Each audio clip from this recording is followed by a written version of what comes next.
Pernah nggak sih mikir ngelola orang tuh kok susah banget ya, tapi sekaligus seru gitu? Ya gimana nggak? Tiap orang kan punya isi kepala sendiri-sendiri, unik banget.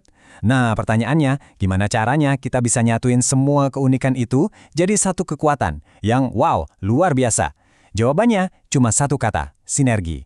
Nah di sini kita bakal bedah tuntas gimana caranya ngebangun tim juara dengan ngertiin tiga pilar utamanya. Coba dipikirin, apa sih bedanya tim yang biasa-biasa aja sama tim yang bisa jadi juara? Apakah cuma karena isinya orang-orang pintar semua? Atau ada resep rahasia lain yang lebih penting? Nah, pertanyaan ini nih yang bakal jadi pusat pembahasan kita kali ini. Oke, ini dia peta perjalanan kita.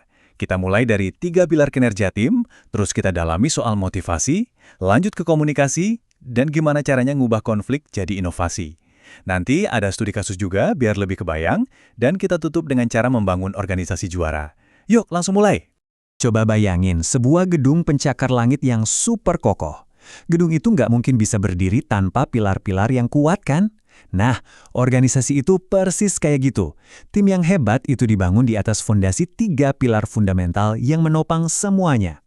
Dan inilah dia ketiga pilarnya, motivasi yang jadi mesin penggeraknya, lalu komunikasi, ibarat sistem saraf yang nyambungin semuanya, dan terakhir manajemen konflik yang jadi penyimbang biar tim tetap stabil.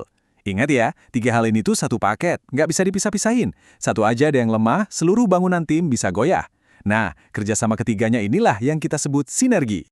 Oke, mari kita kupas pilar yang pertama, motivasi. Anggap aja motivasi ini bensinnya. Mobil semahal dan sekeren apapun, kalau nggak ada bensinnya, ya nggak bakal jalan. Sama, tim yang isinya talenta-talenta hebat pun nggak akan bisa maksimal kalau nggak ada dorongan energi dari dalam.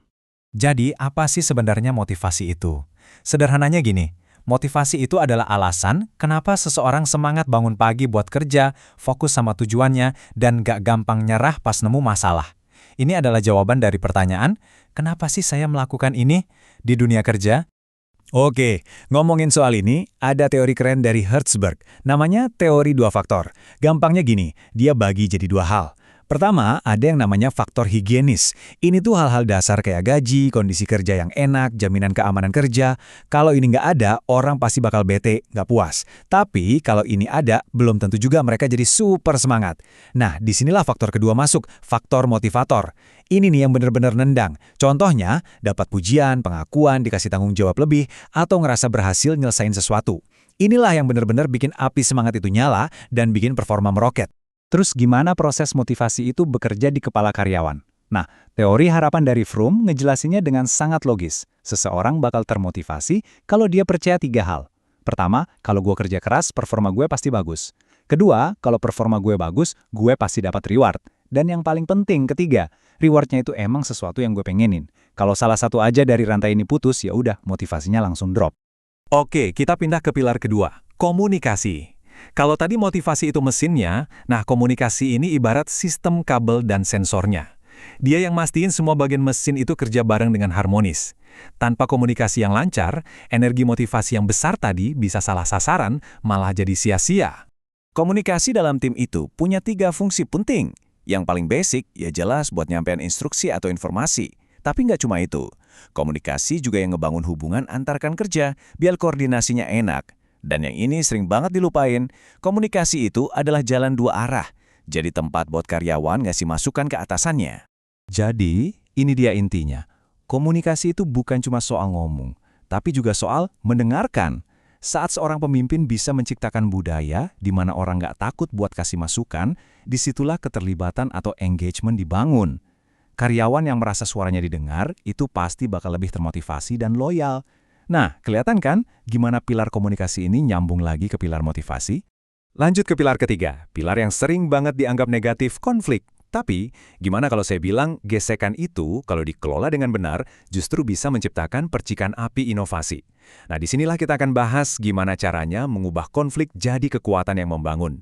Kuncinya, kita harus paham kalau konflik itu ada dua jenis. Ada konflik fungsional, ini yang sehat. Ini tuh debat ide, adu data, yang bikin tim jadi mikir lebih kritis dan akhirnya nemuin solusi terbaik. Sebaliknya, ada konflik disfungsional. Nah, ini yang bahaya.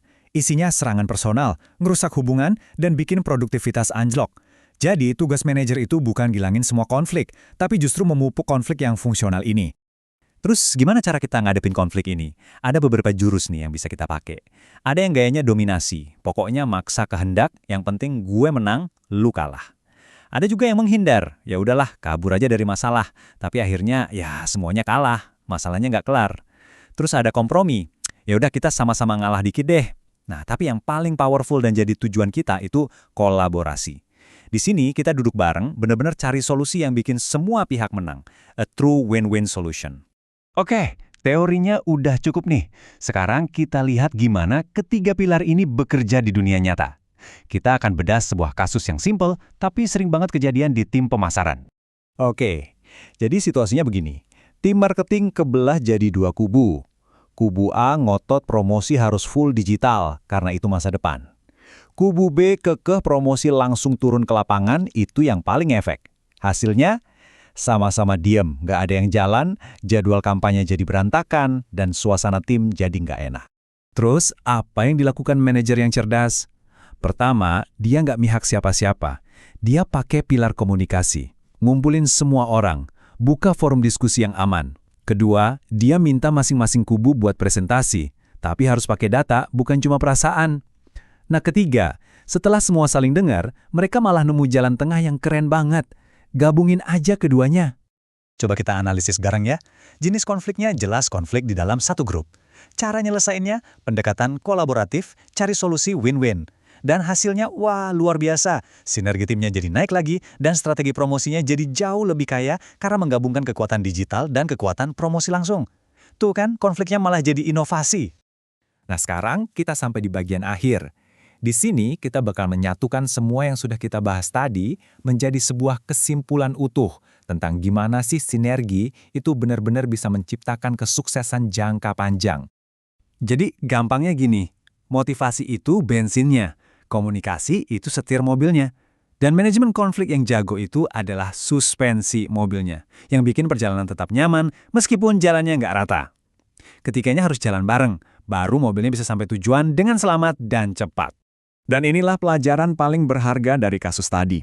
Di tim yang hebat, beda pendapat itu nggak dianggap ancaman. Justru itu dianggap sebagai bahan bakar buat nemuin ide-ide baru yang brilian. Ini adalah mindset yang wajib banget dimiliki setiap pemimpin zaman sekarang. Nah, sebagai penutup, saya mau kasih satu pertanyaan buat kalian renungin. Khususnya buat kalian nih, para calon manajer dan pemimpin masa depan. Dari 3 pilar yang udah kita bahas, motivasi, komunikasi, sama manajemen konflik, kira-kira pilar mana sih yang menurut kalian paling perlu diasah duluan dari diri kalian sendiri? Coba deh dipikirin. Jawaban dari pertanyaan itu bisa jadi langkah pertama kalian buat ngebangun tim juara di masa depan. Oke?